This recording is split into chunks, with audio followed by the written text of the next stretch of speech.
episode 14, and today is a very special one because we've got a guest, AD, so it is a triple threat Sweatbox pack.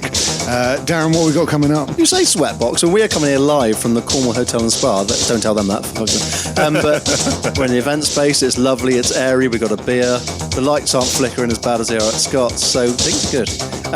So on tonight's check, we've got pre-starter is Duality, the starter is blunt chef knives, main is the 90-10 rule, and dessert is a film recommendation from our guest, Adi.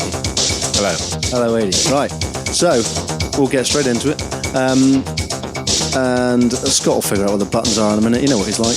He's going. Here we go.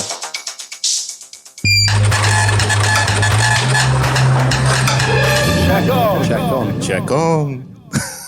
I mean, the amuse bouche aren't always overly amusing, but today's is fairly amusing. So the duality, in as much as in a previous episode, there was mention of when my co-host Scott here was a knobhead in school and the teacher put him through the ceiling of a suspended ceiling. And then what I'm going to do, I'm going to pass you to Scott, and then you can tell him the story of exactly what happened this week, and then let them know how it went. And I'll give you my input from the guy who saw it from the other side. We're having to share microphones at the moment because we're too poor to buy a third one. So I will get a third mic on order. I'm such a surprise guest that I'm a surprise to these two as well. You've got your own microphone. I can't even hear a thing. It's very nice. It's right there, right in my face. Oh yeah. It's a bit claustrophobic. So I little kindle to history. I decided to go up for some obscure reason I'm not going to allude to, but I was going up into this trap or whatever you call that. What is that thing? The white door. An inspection hatch. Went up through there to poke my head through. I thought, I need to be up here. I'm alluding to what exactly I was doing up there. Let's not damage oneself.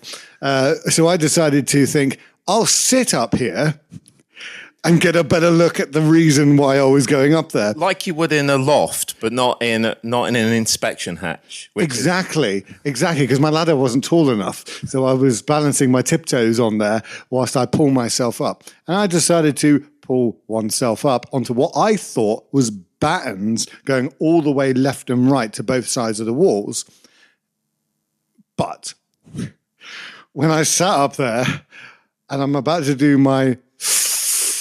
going to be expensive. I felt weightless. I felt completely weightless. I'm like, oh God, it's going, and then crash. I went down, landed on the ladder or table, thankfully, but the inspection hatch ended up as a skirt around my waist, and I was pissing out blood everywhere in front of this deranged owner who was absolutely mortified. I mean, when you say you came through it, you put one foot on top of the step ladder, your other foot was on top of the hot lights for the pass, I was holding you by the ankles, and the inspection hatch was around you like a fucking tutu, and then I've got plasterboard in my head, in my ear, your blood on me, blood's all over the ladder. I think you lost quite a lot of blood then, because since then you've been really shit. There was a lot of blood. There was a lot of blood went down. You probably need some iron in you, mate. Yeah. That's why you have a sip of my Guinness, you'll feel better. Oh yeah. But then, I mean, as all good things turn out well, I then came in to work later on that morning, and then AD, you turned up for work, and you'd had a few things, and being new to being a head chef and all the rest of it, there's a lot of stress and a lot of pressure on things, and you're like, I'm just making silly errors and stuff, which we all do. We've all been there, we've all done it. But you were like, I'm just feeling a bit, I could just need someone to cheer me up. And I said, got it, don't worry, I'm there for you. Guess what happened this morning when Scott, for some reason, we don't know why, happened to be looking above the main cook line in the kitchen. Don't know why. But he happened to be up there, and I just told Adi the story. It cheered him right up. He was right back in a better Cheered me right up straight away. Exactly. And I was in a better mood the whole day then. He said he's lost a lot of blood. Yeah. And then when you came in and you had this, I think I've broken my thumb. Is it all right? Do you still think it's broken? Asking the waitress who's a qualified doctor, have I broken my thumb? Does it hurt? Yeah, maybe. Probably. Great, that's as much use as you're going to get out of her. So, It was a nice cheery start to the day. And then people are like, "Can you get Scott a glove? He's bleeding everywhere." The old kitchen first aid, isn't it? You know, it's like, can I have a plaster? Ain't gonna do anything. Just get me a glove and I'll wrap it in cling film with a bit of blue tape and we'll be fine. Gloves not gonna. Not those blue plasters. Anyway, no. Have you seen those plasters I got in the office there? No, I stole them. I was looking for the saffron earlier. I didn't see any gloves. They're like hardcore. I don't put my saffron in the office, Darren. The brandy's gone back in there. Yeah, I don't know why that's gone back in there. Shouldn't have anything in there. I'm going to take everything out of there anyway and put all my books in because they're annoying me at home. I said earlier on about the saffron being in the office, and one of the KPs, who's an avid fan of the CheckON Podcast, said, he said, actually, Scott said to me, do you know if there's any saffron anywhere? And the avid listener, KP, said to me, he said, I think it'll be in the office, chef. That's where you saw saffron. I was like, he's got a point. Get in the office. And it wasn't there either. Wasn't there anyway, so... No. Anyway, that is the amusing amuse-bouche. So, yeah, if Scott happens to come to visit you for any reason, just make sure he doesn't fall through your ceiling. Right. I'll tell you what, it's not... 1 second, Scott. Like, if you haven't fallen through a ceiling, like put your foot through or something like that, you've not really lived, have you? Like all men have done something like that before. And women. It's normally the men that go up the loft, though, in my house. I'm banned. I'm not going in it. We have a strict rule. I do not go in the loft. Is that because if you went up there and saw how much of your wife's clothes are up there, that you'd have a bit of a meltdown? I get so irritated by stuff, like so incredibly irritated by stuff. Yeah. But we got the keys to the unit yesterday, so I've got less stuff in the house. So I'm so excited. So I don't go in the loft. I just pretend it's not there. That is exciting about the unit. It is, isn't it? Maybe you should talk about the unit. All right. Well, we've done the amuse-bouche. Yeah. And then let's do the next one then, Scott. Press we the should button. move on to the starter. Check on. For the three people listening, I've got a list on my phone. Anytime I think of something that needs discussing, I compile it in a list on my phone. So I've given Adi the phone, and he's gone through the list of topics that are on there and things he'd want to discuss. So he asked what knives, because obviously we discussed knife crime. I was like, yeah, well, it's not about that. This is about chef knives, in as much as chefs can't sharpen knives. Like, there's this not anymore. No, like you don't have a whetstone. You have a steel, and you think that's going to be magic, but it's not. It doesn't fix the problem that your knife's blunt in the first place. And in many, many kitchens, the majority of chefs, their knives aren't that sharp. And then, yeah, just going to talk about that. So, Adi, what's your opinion on that? Well, I mean, I find it quite funny when people like have all these machines and they buy all these machines that are like electric and they've got little wheels on them and they put their knives in them and then they use it once and then their knife is ruined. Yeah, I have completely They buy a £30 electric knife sharpener off eBay or something, and then they put their knife through there and then they can't get it sharp again because it's sharpened at such a weird angle that they can't work it out anymore.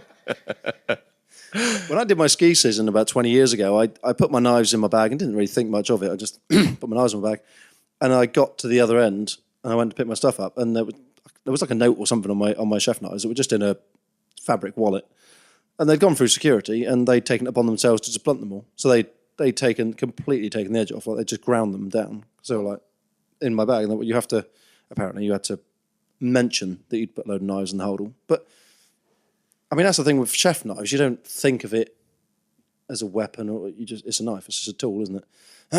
I went to a festival years ago, DEFCON, obviously, and we had a sack truck with a load of stacking crates with all the stuff we need for the weekend. And Ash Phillips, we'll tag him in the comments, he was pushing the sack truck, right? And he's going along, and he's like 2 inspection guys over from me, so I'm being taken off to one side because apparently I've got loads of drugs on me, or so the dog thinks, or whatever. And Ash is pushing through the sack truck, and they start just moving a few bits. And I had a 14-inch bladed cook's knife in there, bloody great thing. And Ash then gets hauled right. Why was that in there? Well, I just took a knife. It was an old knife that I'd been given by an old chef. Right. Hayden Trineri, chef on the Roseland. I think he's retired now. Anyway, Hayden gave me this bloody great 14-inch carbon steel chef's knife. Yeah. And I was like, I don't really use it that much.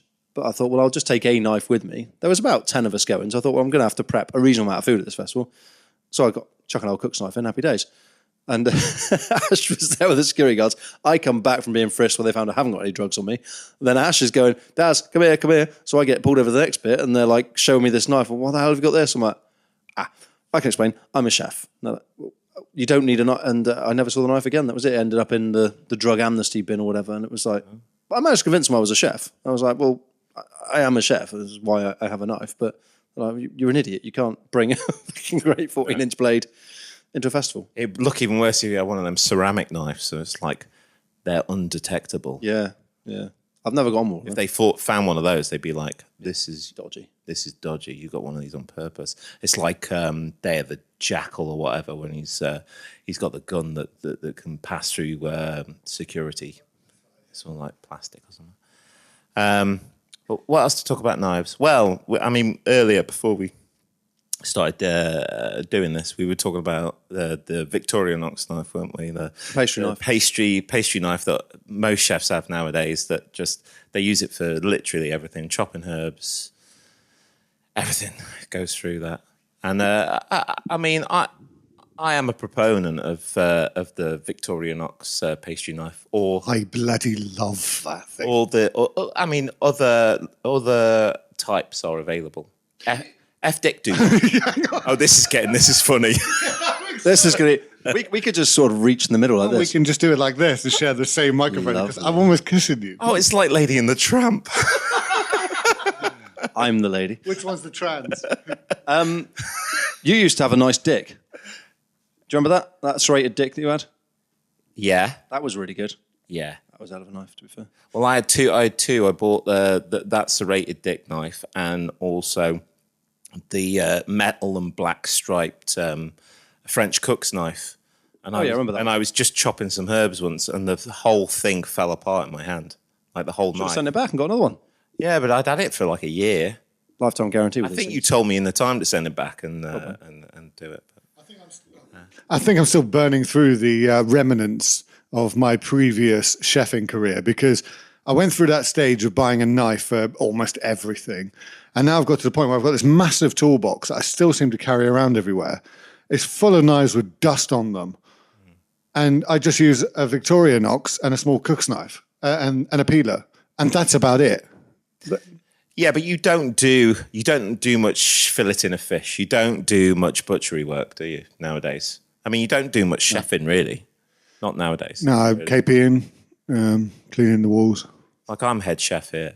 Yeah, we know your place. The menu doesn't require much butchery work or fish filleting. Not from the salad bar.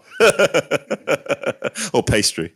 But then, so I got my good friend Gavin. He made me, so he started a knife. Gav Roberts. He started up a business making knives because he's a butcher by trade. Didn't he make that knife from smelted down old razor blades? Not to my knowledge. But he, I went around to his and he gave me a blank of steel and said, here, draw the shape and all the rest of it. And if I'm honest, I did the classic Darren thing. I said, well, what's the biggest size we can do? He said, well, this is the biggest size. Good, we'll have that, thanks. It's massive, it's huge. And I don't use it as often as I should. But for the first few months I did use it, it was so bloody sharp, it would just cut into, because if you're a butcher, right, you never... apart from a steak knife, you're never really in contact with the chopping board, are you? You're always just going through the meat. So if the blade is seriously bloody sharp, that's really handy. What you need from a chef's knife is one that... I worked with somebody... I think it was just... Why don't you finish sentences, Darren? I know, but bear with me. But I bought a load of global knives. When I was younger, I spent about $1,000 on global knives. I thought I was the shit. I thought, I've got all these global knives, they're going to be great. And they weren't all that great, really, for a lot of things.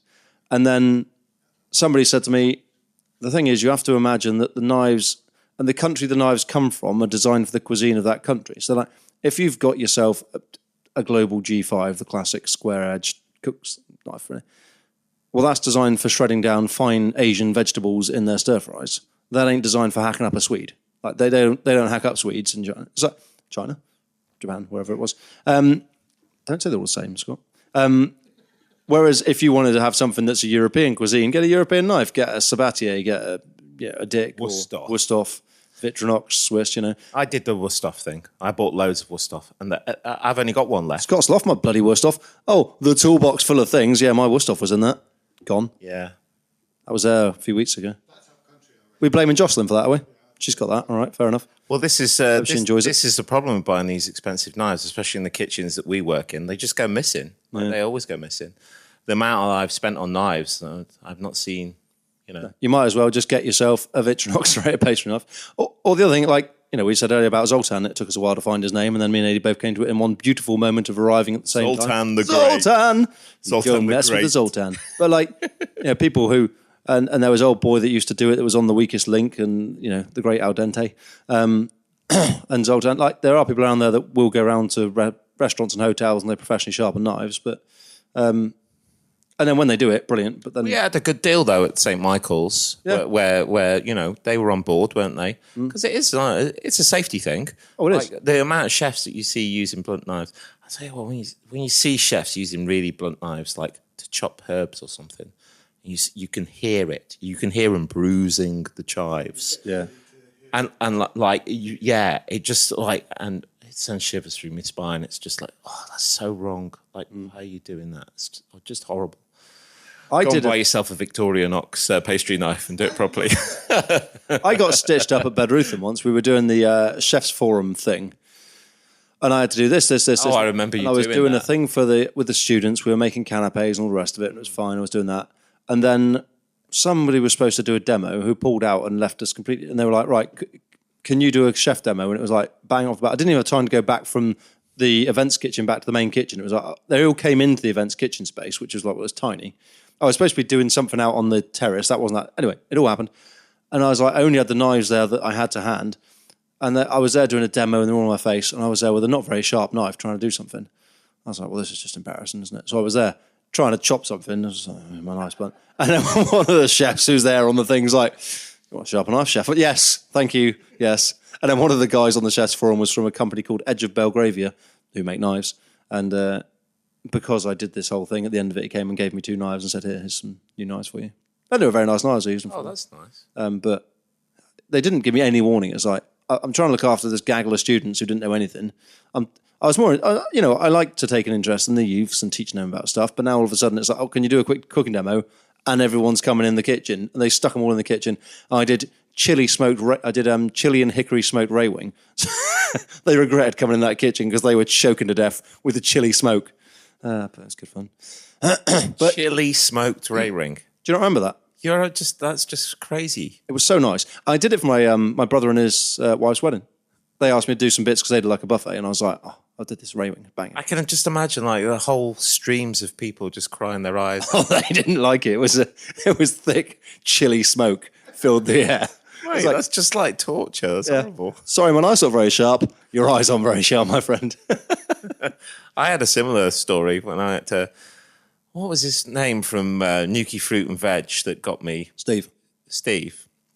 Big Steve. And he got me to do. He was just like they've pulled out Shantech. Shantech have pulled out of doing the knife skills. Can you come and just can you just come and help me out and just do knife skills? I was like, well, I can kind of come and muddle my way through it. And I was there on the stage and I can't remember what celebrity chef was. Oh, sorry, I can't remember what celebrity chef was there. But it was some famous Cornish chef, and I saw him over there, and I was just like, oh, I'm just muddling my way through this, and it's just really embarrassing. Like, came over to me last minute, they've pulled out. Can you just go over there and just like talk some talk? And I was like, oh God, oh yeah, I will. And then I instantly regretted it. And I was just like, this is so embarrassing. I just hate this. Knives. Well, have you seen? Wait there. Yeah. Have you seen the new range of the F-Dick knives? No. They've got a new range come out. It's called Black Nitro. Like Black Nitro Dick. So I've got a big red dick. Yep. And now I want one. I want a Black Nitro. Then they're actually fairly reasonably priced. Other knives are available. But like for nice knives, for decent forged knives, they're pretty decently priced, really. Much more decent than say a Wusthof or something like that. Reasonable. We got Sid a leaving gift of a box of knives, didn't we? Yeah, we we got him a set of 3 Dick knives, and then we had them engraved. So because he was going, I'm going to go work Michelin in London. Yeah, come on. And we had engraved on his knives Sid's little dick, Sid's average dick, and Sid's big dick, just so that people wouldn't steal his dicks. That was very nice. Yeah, what a nice bunch of people we were. Yeah, I never got a leaving present from St. Michael's after working all those years. No, it's because you were leaving to go and play with me. Yeah, he hated you. Well, no. Apparently, somebody, the next in line of seniority, was sorting something out for me. Oh yeah, it'll be, send it in the post. It'll be fine. Oh no, we'll bring you back. You come back again, and we'll give it to you. So if anybody's listening to this, anything of it. So if you know who you are, the head of operations or anyone like that ever listens to our podcast. Might be worth just mentioning that the last hotel that I worked in before the last hotel, 2 hotels ago, clear as custard. It's just knives, isn't it? I mean, the knife thing in general, just get a Victorinox serrated knife because that's all you need, and a good boning knife. Yeah, because I still do a reasonable amount of butchery, and you can sort of double up a boning knife to do the meat and your. Boning knife, that fully metal Wusthof one. Is that Wusthof? Wusthof. That was possibly the first expensive knife that I ever bought myself, and I've still got it now. Someone stole my Wusthof when I left St. Michael's. Not name names. People steal knives. That's the problem. People nick them. That is the problem. You have nice things, people nick them. That's because people are scum. Yeah. And that one's really sharp still. It's still got an edge. Yeah, I used that today. Yeah, still good. Good. Right. I think we're on to the main course then. And hit it. Okay, main course. I lied again, yeah. People always change their orders. That's life, people. As we've got AD here, and I would say he's new to being a head chef, because he's been a head chef before where there's been an executive chef, but this is the first role, right in saying where you're on the top. You are the top guy. I'm the top guy in the kitchen. You. Yeah. And obviously Scott, his stint at his previous place that he was at was his first real taste of being in a hotel, everyone giving you crap about everything day in, day out. And so I thought, it might be quite educational, actually, people that listen who are chefs or, who work in that sort of thing to see it. So what I'm going to do is I'll shut up for a little bit. AD can talk about his experience, what he's found, et cetera, coming into head chef. Or do you want Scott to go first, AD? Your choice. Because then Scott can do his bit of when he started at the hotel, and he can just say great things about me and go, oh, Darren, you had it so hard. You're so good. I can't believe I ever gave you any stick for how hard you worked. You're wonderful. That obviously comes with it. And then he can do that, and then you can do yours, or you can go first. What do you want, Aid? Can I chicken out? Can Scott do it first? Absolutely. Yeah. Here is Scott. Do I get my own tones? I think I should get... Oh, I get the headphones as well. Oh, that's a bit better. Right, I get my own jingle. Good. Right. So when I first went for my head chef job, it was actually a really... What are you laughing for? You're funny. So when I went for my first one, it was actually... I know it's been said, but it was a massively eye-opening experience. Like the whole dynamic, because I've always been sous chef or junior sous or around that sort of the head chef's second or the sous chef's next one down, that you just follow the direction from them. Yeah, I'll sort the rest of the team out. And then what does my superior need? They need, or like AD or Darren, they're going to say, right, I need this, and this, and I've got meeting after meeting, or I've got this after this. And you just do it. And that's always been my way. I've got this list of things, and what's the rest of the team doing? But in this particular case, it was, okay, there's no one really above me in the kitchen except the next stage of management. And that was a weird feeling to begin with, because you just get email after bloody email after bloody email. And then you've got to respond to the previous email they've just said, even though this email for a simple thing has gone on. And then you've got to say, thank you, will do, or something like that. And it's just, and that's just one side. Then you've got housekeeping emailing you because they need some kind of order going. And it's actually emails. Oh, and then I need to phone a company because we've got this new company come through. Oh yeah, we're going to check the price on them. Then I've got to check the prices on them. And then once their prices are done, oh, the cleaning chemicals. Oh yeah, can't we get them thing? We've got this, the management have decided to send down this company down to talk to me, and he hasn't even announced it. So now I've got to put all that aside and chat to this customer. Oh, but then my next chef down has got problems with the oven at the moment. So now I'm going to phone them. Now, I'm obviously condensing a week's thing here, but you can already feel the pressure starting to build already. And Sometimes that happens in a day, though, doesn't it? yeah, it does. Yeah. It would just come at you like an avalanche, or someone's hurt themselves, or I don't know, Rent-A-Kill have turned up and he wants a conversation because he's bored at his job. It's boring, isn't it? Can I say Rent-A-Kill? Yeah, I can say Rent. Fuck them. They would come in and then, there's a mouse outside. Oh, God, whatever.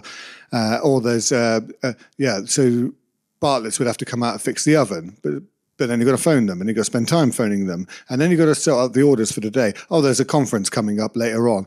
Is anyone in the kitchen going to do anything except prep the bloody salad leaf? Can you do some, oh yeah, but I'm a little bit busy. Fuck if you see the list that I've got, all right? And then you can start to feel the pressures building now. And then you go, I don't know, what you do whatever you either go off and you get a coffee, and while you're making that coffee, you rewind again, and then you get back on with it, or you have a bit of banter with someone, and then you can chill back down, or you go for a fag if that's your thing. But it is really, as soon as you walk through that door, it just comes at you. Oh, there's a wedding. Oh, there's a woman who's just emailed about a wedding. She's allergic to fresh air. It's just one thing after a bloody other. Oh, she'll have something random. Oh, it's green peppers, but yellow and red are absolutely fine. It's always a bloody woman when it comes to allergies of that. No, I'm not. It is. I have seen it with my own eyes. He's a sexist bastard. I have seen it with my own eyes. Every bloody email that has got this most ridiculous allergy that I've got to jump through hoops to get because I don't know, she'll die. What a terrible thing that would be. But you're looking at me like I'm a bastard. Like no. You're just ranting a bit. That's all. Oh yeah. Sorry. So I put the points across. Have I laid it? Have I laid out the? Yeah, I mean, it is relentless, isn't it? But just your thing then made me think about somebody that came in the other day, and they had a load of sandwiches, and last minute dairy free. There was dairy free, gluten free, so all the sandwiches were done. But then I came in, and I was like pottering around. It's like, oh, there's supposed to be some special diet. Did somebody not tell you? No, they didn't tell me. So I do this special gluten-free sandwiches, dairy-free sandwiches. All's good. Sandwiches go out. Sandwiches come back in. Oh, she's going to have the dairy-free spread. Apparently there's an enzyme in it. Now, this could be a real thing. I don't know. But if there's an enzyme in the dairy-free spread, which she doesn't even know what dairy-free spread I've used, and I'm sure they're all different. But there's an enzyme in it. And surely that would have been something that she might have said in the last minute that I am dairy free, but don't give me any dairy free spread. There's a possibility you might use a dairy free alternative, and I'm allergic to that. There is a possibility that you're going to do that. Oh, maybe I should have mentioned that when I said that I'm also dairy free. Oh, this isn't about allergies, boys. This isn't about allergies. And no, because allergies are fun. It is. I mean, quick one on allergies. No, it just made me laugh. It is interesting. The vast majority of people that suffer from allergies are women, and that's not a generalisation. That's just learned behaviour that we experience in the industry. And women's bodies they got far more going on than we have. Let's face it. Exactly. It's a lot more complex. There's a lot more going on there, and for whatever. We don't even understand why the Western world has more allergies than the rest of the world. So, we don't know why we have so many allergies, etc. But we do. Probably because of ultra-processed Probably food. all the crap we eat, yeah.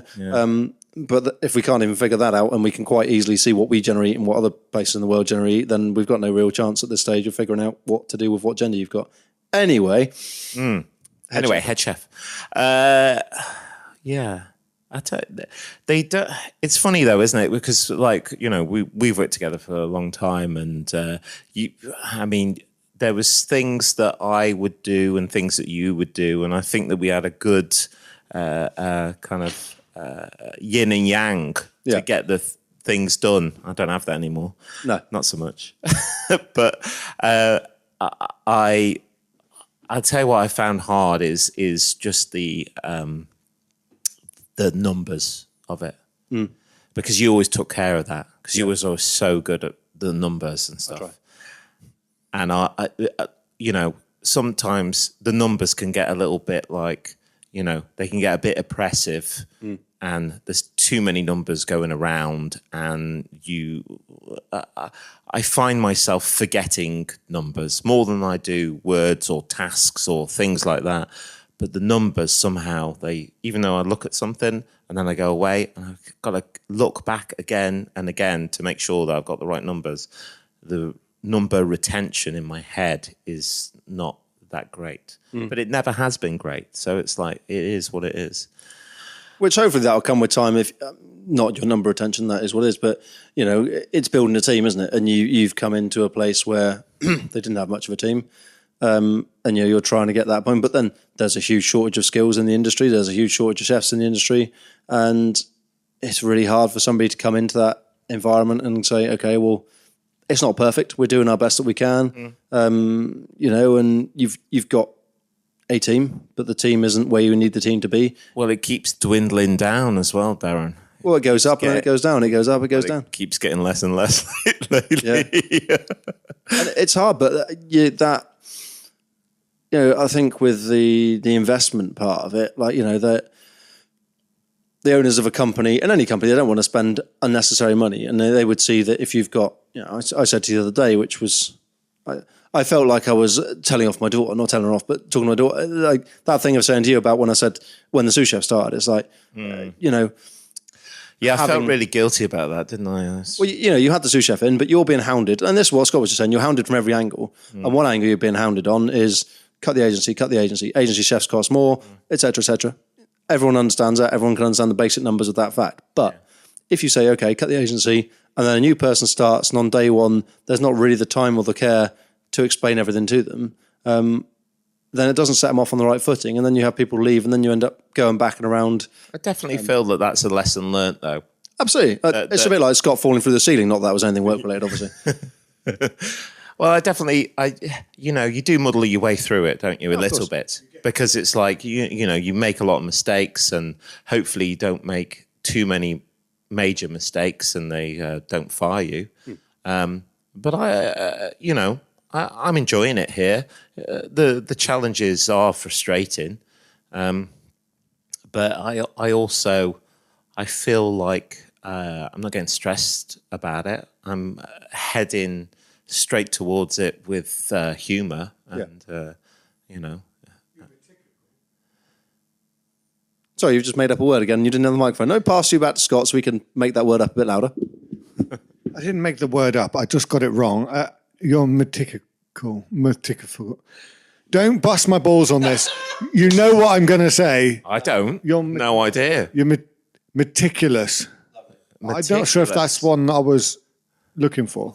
Methodical. Thanks. At least you got this one. You told me the last ones didn't even exist. So who's the thick one? I thought you were saying Mr. Tickle.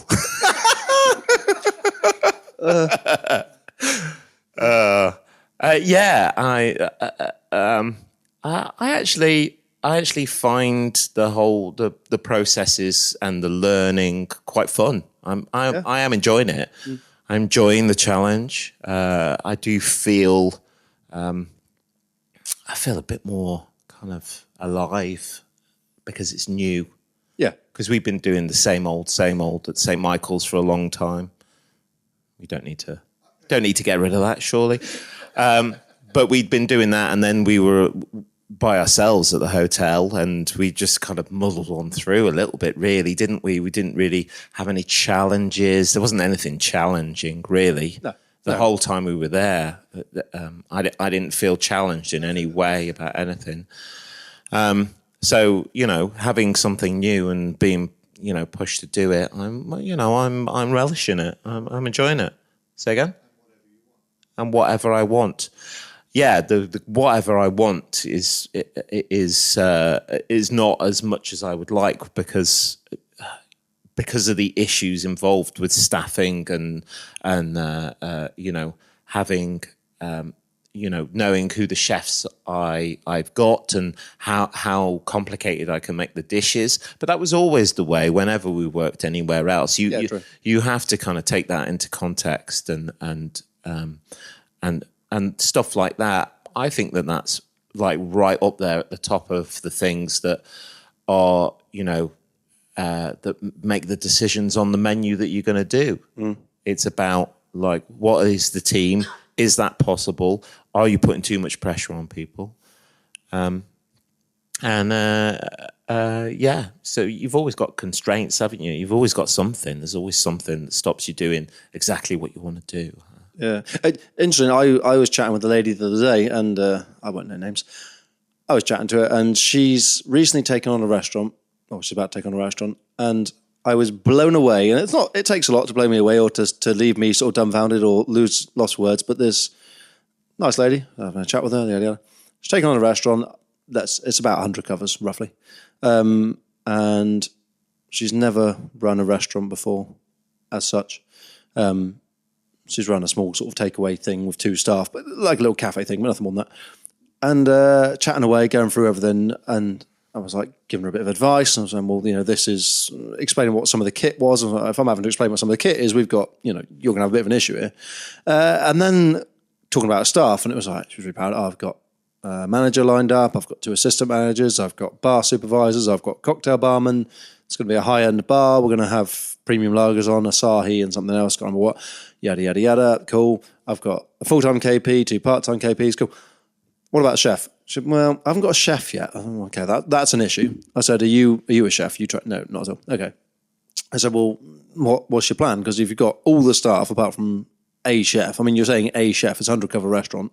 I say it was about 100 covers. Open 7 days a week. 7 days a week, undercover restaurant. It's a restaurant, so we're doing breakfast, you wouldn't think, but it's probably going to do lunch and dinners. And you're going, so you're looking at a chef. And she said to me, well, what I don't want is one of these like, I need 40 grand a year head chefs. She said, because I don't need a head chef. She said, what I basically want is just a minimum wage person who can just turn up and just, she said, it's not going to be hard. It's just turn up and do it. I was like, the naivety of you here is overwhelming. I couldn't believe it. But then it did lead me to one interesting point, which was discussing chefs, because what she's looking to do is mainly pasta and pizzas, etc. That kind of vibe. Nothing overly complex. She's looking at buying a lot of stuff in and putting it together. And she's, I put together all the elements for pizza, whack it in the oven. It cost me £3. I charge it at 15. I'm making money. Life's good. I was like, yeah. I said, but a part of chefs, which is tricky, which we've all probably experienced over the years, is that to find a chef, like any chef anyone who's half decent, can easily turn out some pizzas from bought-in ingredients and some pasta from bought-in ingredients. Fine, anyone can do that for a day, for a week, for a month. After that, they're going to be like, I'm so bored of this. Because if they've got any ambition at all, they're going to be bored. And then they go like, I want to do more than this. You think back to Bedruthen days. We had 30-odd chefs in that team. It was manic. We had all that menu, all that rota of 2 kitchens upstairs, down. The menu that you did, yeah. That was it. And we had 2 kitchens run out of one. So let's just close the downstairs kitchen. We'll just run both menus from one kitchen. It'll just work easier. Chaos. But there was a specific type of person, and generally it was the Polish guys who were like, they were really happy. They didn't need to be the next Marco Pierre White. They were like, you tell me what I need to do. You pay me the wage and I'll do it. And you say, right, pizzas, we had the cafe bar section, pizzas, burgers, fish and chips, all nice stuff, but repetitive, bang it out. And you had the guys that would do that section, they would do it well. Then you'd have like, okay, well, the main course section over here, again, a bit of flexibility. You can write your own dishes, can do this, that, and the other.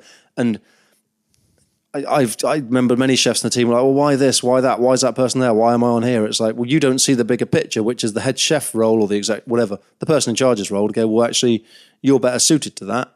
I mean, Nathan, who works with you, he's a good lad for being on that kind of a section, because it's like, right, this is this is that, this is how you do that, spec sheets, recipes, and off you go, bang.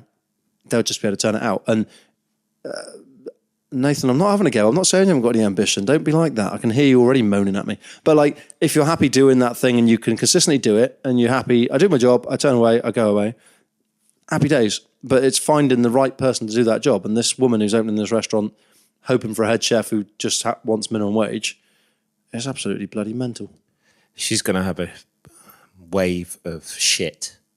She's going to be shut before Christmas, I've put down. It's going to be so stressful for her as well. She's not going to know what stress is. No, she was so sort of happy, chappy, just like, oh, I don't really know this. The dosing thing on the wall where you fill up your sanitizer bottles and stuff. She was telling me, that's for the dishwasher. That runs the dishwasher. I said, no, it doesn't. Your dishwasher's over there. This is the other side. I said, this is for filling up bottles. No, because the guy told me. I said, but the guy's wrong. Trust me. That goes there. These fill up.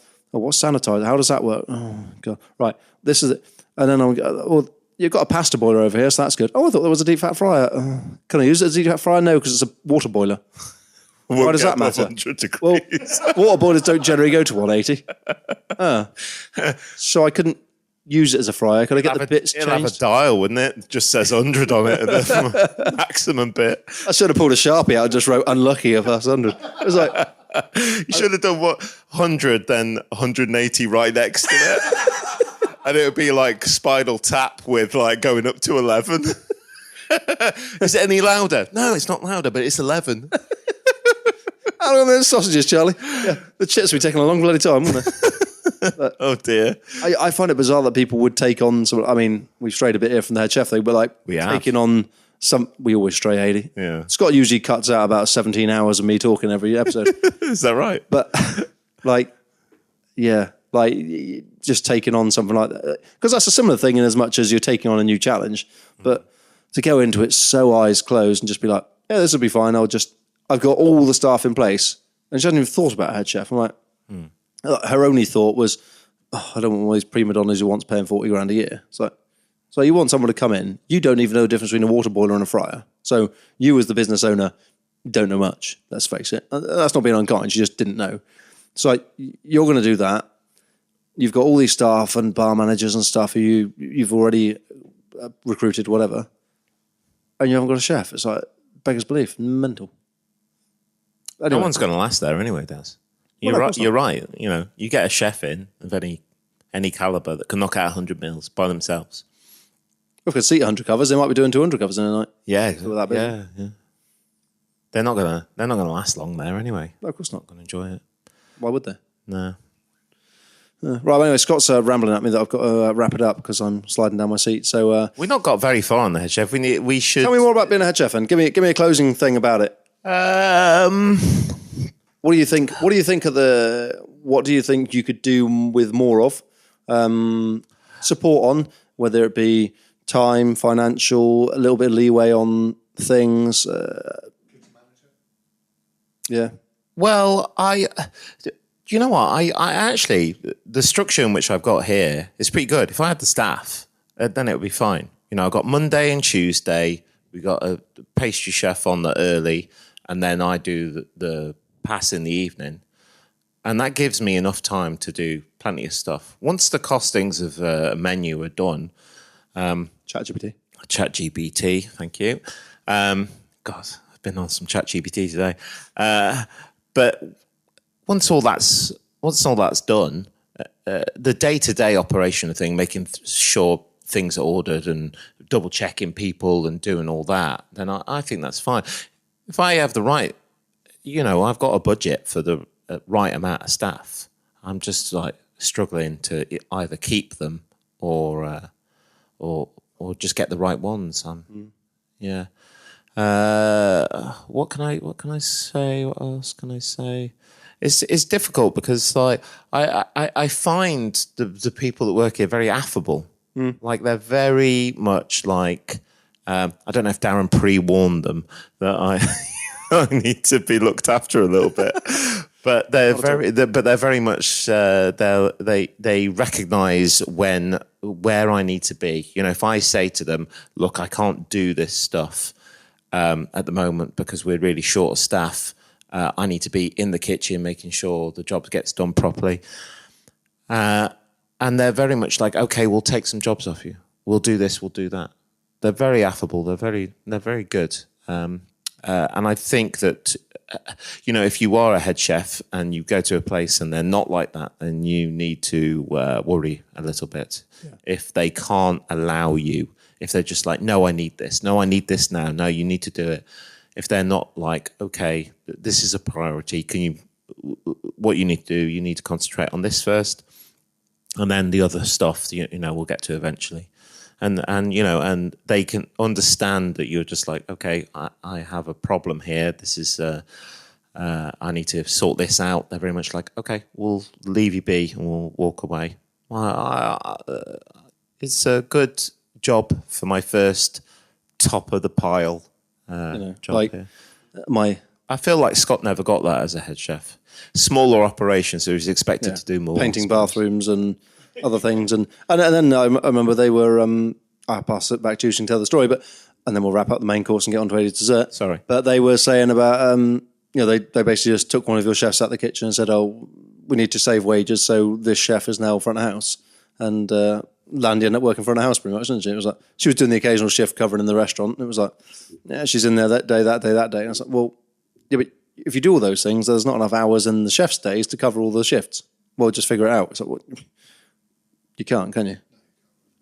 So you don't really tell them because I've just told them.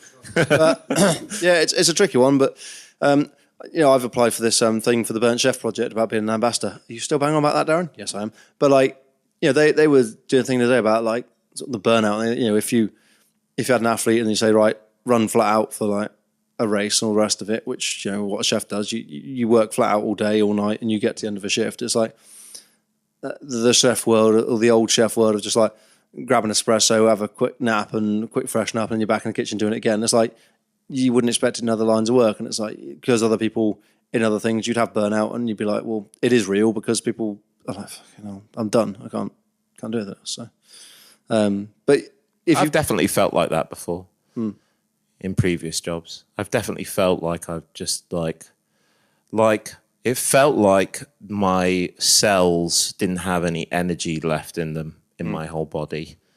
And I was just like, I felt like I needed to just kind of collapse and I mean, you'd even cry. Yeah. You'd even get yourself really upset about it. But especially as a young chef. Well, you'd stamp on a loaf of bread like Phil did. Oh, yeah.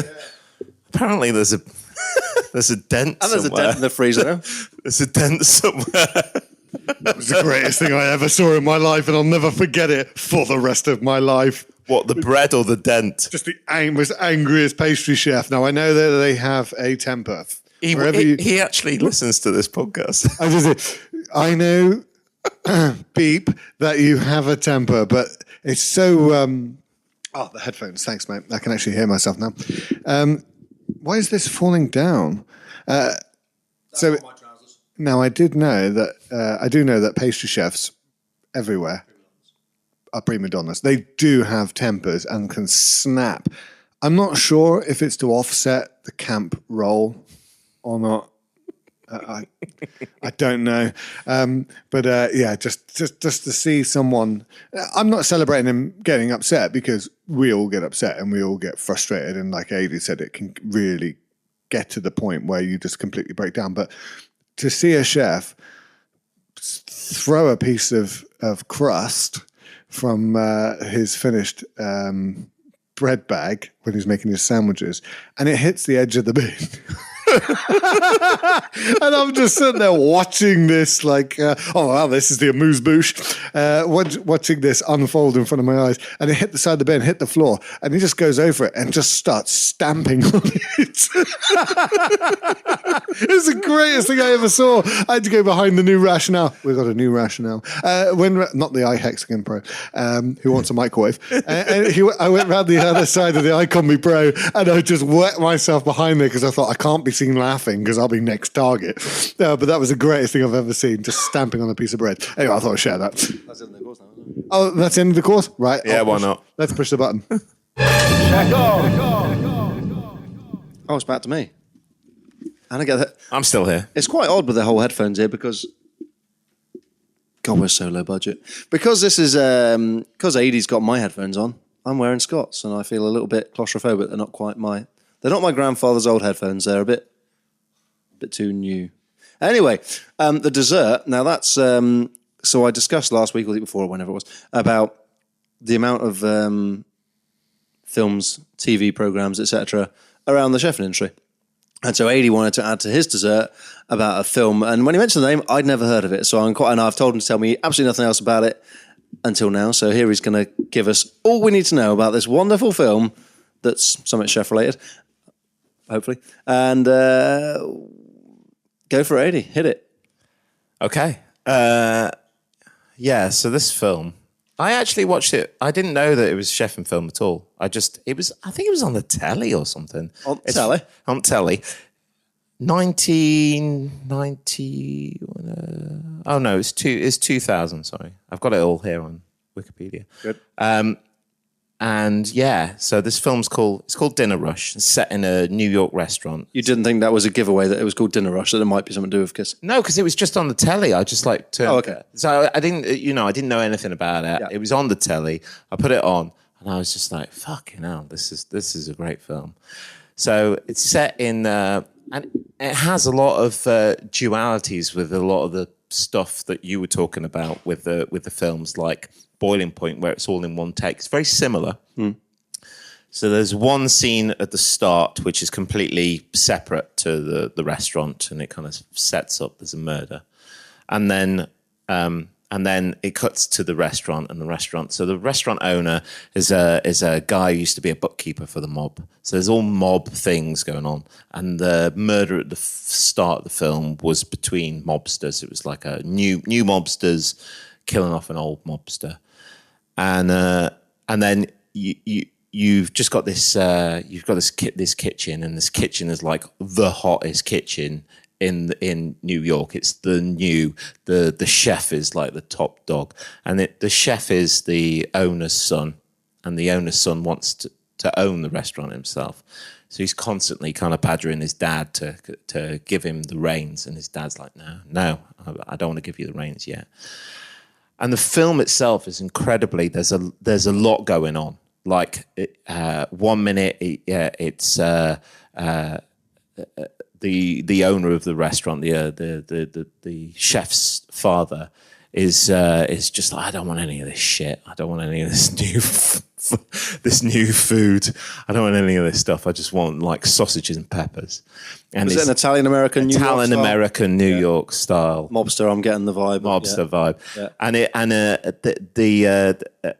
He gets his sous chef always comes in with like some really nice sausage, like straight from the deli. Yeah. He's got like a Cumberland style, big like rounded sausage, absolutely massive, and he's chopping it up and he's frying the peppers off because he knows that's what he wants upstairs, and he looks after him all the time, and he looks after him. But also the sous chef's got like this massive gambling habit, and he's always getting into trouble with mobsters and stuff.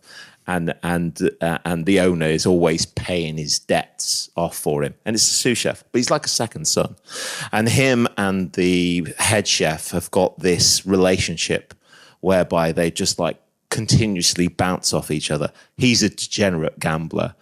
The other one's a very focused head chef, but they work in tandem with each other. They're also both like fucking the same waitress. But they kind of both know about it, but they're just like fine. And you got a barman, and the barman. At some point, all the electricity goes off in the street, and they get the candles out. And the barman's like, "Okay, start asking me questions." And everybody starts like asking questions of the barman. This barman's like a font of knowledge, and he just like answers everybody. And if he can answer it, they give him 20 quid. And if he loses, then he'll give the other person 20 quid. And there's only one guy, and he gives him a 20 quid, but he's made an absolute fortune on tips just from getting people to ask questions. And there's no lights in anyway, and then the lights come back on. There's hitmen, there's mobsters that turn up, there's the police commissioner. It's all kicking off. And in amongst all this, you get a food critic that comes in, and he produces this dish, which is like a lobster dish, and he deep fries a load of pasta, noodles. Yeah. And he creates this dish, this truly magnificent looking dish of deep fried dried pasta with whole lobsters, and they cook the lobsters to order and rip them all down and present in this dish. The food critic is like, I just don't really fancy any butter.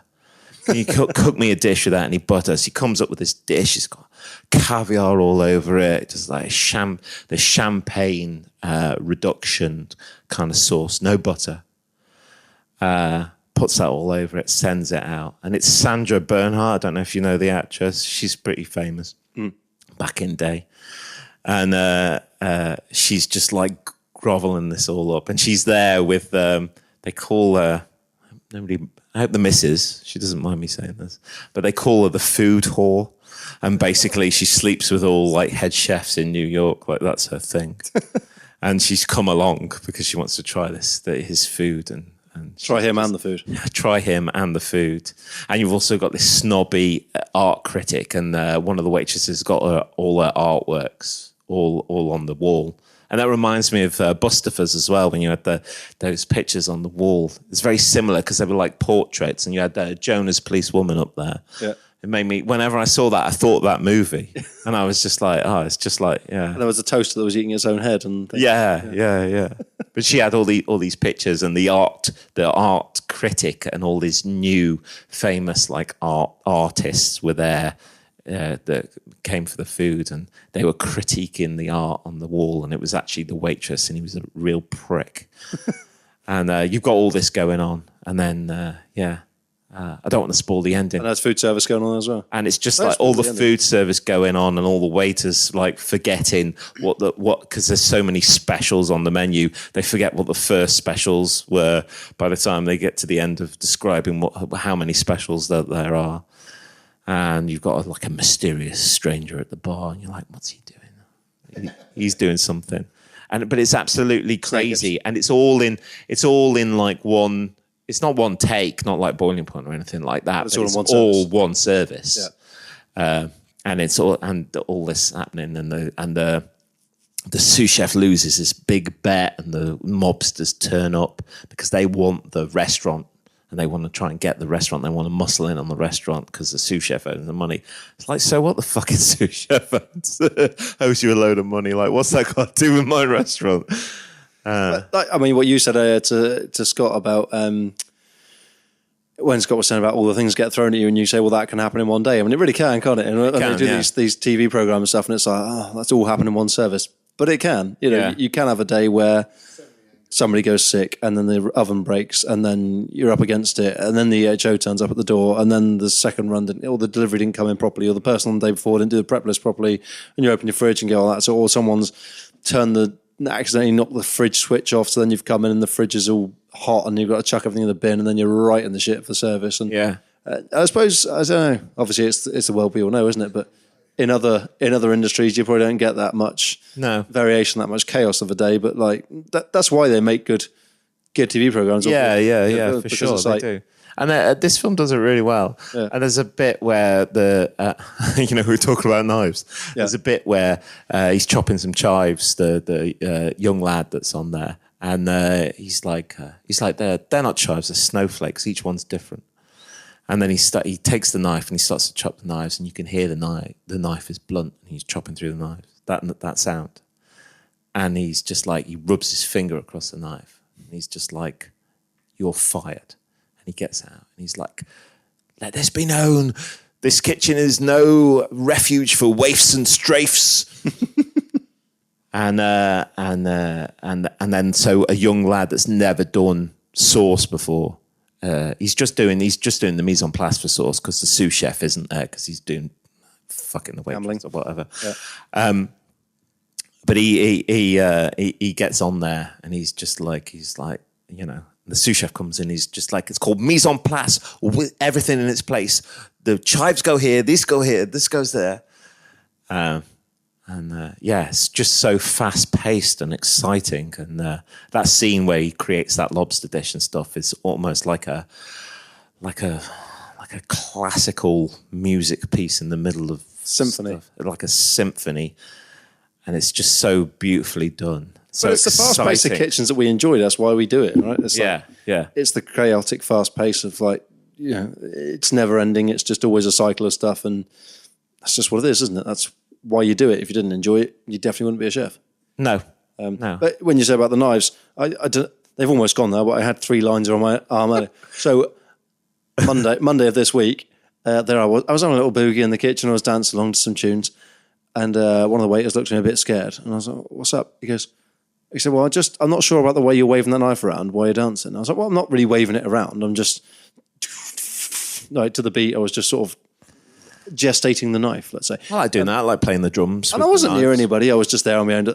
And then I said, look, don't worry, this is a fairly blunt knife as it goes. And so I hit myself in the arm with it 3 times. I said, look, it wouldn't do any damage to me. Bang, bang, bang. Hit myself in the arm with it 3 times. And it wasn't a very sharp knife, as I've previously mentioned. But it did then leave 3 little scratch marks on my arm. I was like, oh. They're not scratch marks, though, are they? Because they're more than what you would classify as a scratch mark. You've cut your skin there. I have cut my skin. You have cut your skin, right, but you've sliced it. They've nearly gone now. It's sliced ever so. Delicate. You know, you've only gone through like a couple of layers of skin, 2, maybe 5 layers of skin there. Yeah. But yeah. But I went to an event on Tuesday and it was like a networking thing. And I thought, here. And it's like, you know, I now have got these 3 lines down my arm, and it's like, oh, that's going to be a bit like the one here, which, you know, I've got this nice scar on my left arm, which was from when I did my trial shift at House in Blumenthal. Absolutely nothing to do with your film, but never mind about that. And I sharpened one eyes, and I was like, right, I've got to get Heston's here. I've got to have sharp knives. And they were super sharp, happy days.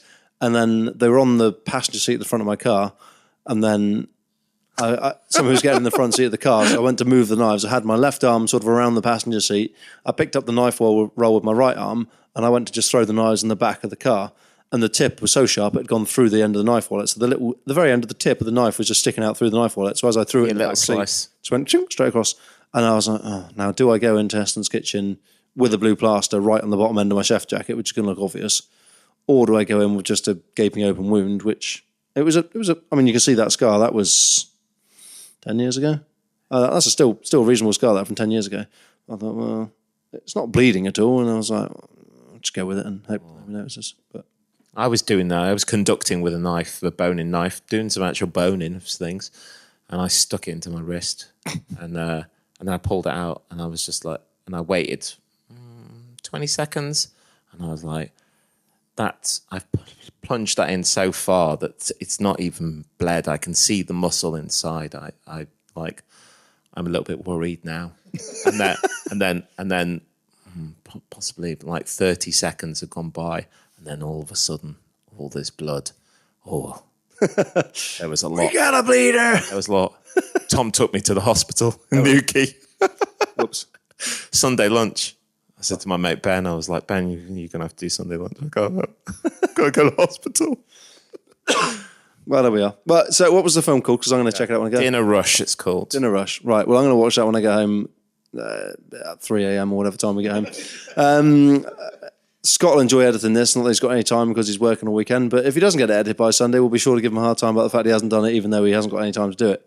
So I think that's it from me. I'll pass the microphone over to Scott so he can say a few parting words. And then, AD, you can say goodbye. And I'll pass it over to Scott. Over to you, AD. Thanks for getting me on here. I don't know if I've done a good job. Nothing compared with the first special guest, Ray Wilson, legend. Rest in peace, Ray. Rest in peace. Thanks, everybody. It was quite nice. I'll do it again. I quite like this 3-way triple threat thing. We just need a third microphone. You need a third microphone. I'll buy one, but I quite like the setup. They had it on Top Gear. They had a 3-way there, and you had different characters on there. I quite like it. I think we are 3 different characters as well. We're very different. Right, yeah. Yeah. Hi, Clarkson. You can be Hammond. You can be me. Oh, I'm the gay one. Is he gay? Well, he's camp. I'm certainly not Hammond as a fan of Stuart Lee. No, you're going to go see Stuart Lee. Stuart Lee, go and see Stuart Lee. He's touring at the moment. I bought the last ticket. Hall for Cornwall, the last ticket. Yeah, other places. Do you have any people outside of Cornwall that listen to this podcast? All I know is I'm probably looping the music right now. It's going to take me ages to keep joining waves of music up to keep this going. Anyway, so it's been lovely. I've had a very easy podcast on this one. Good night. And good night. And next time I come on, we'll talk some more about head chefs because I feel a little bit unprepared. But next time, I'll come prepared next time with some actual quality points. You'll always come prepared as a new head chef. That's just the joy of it. Ride the wave. Anyway, good night from me. Good night. Cheers and gone. Bye.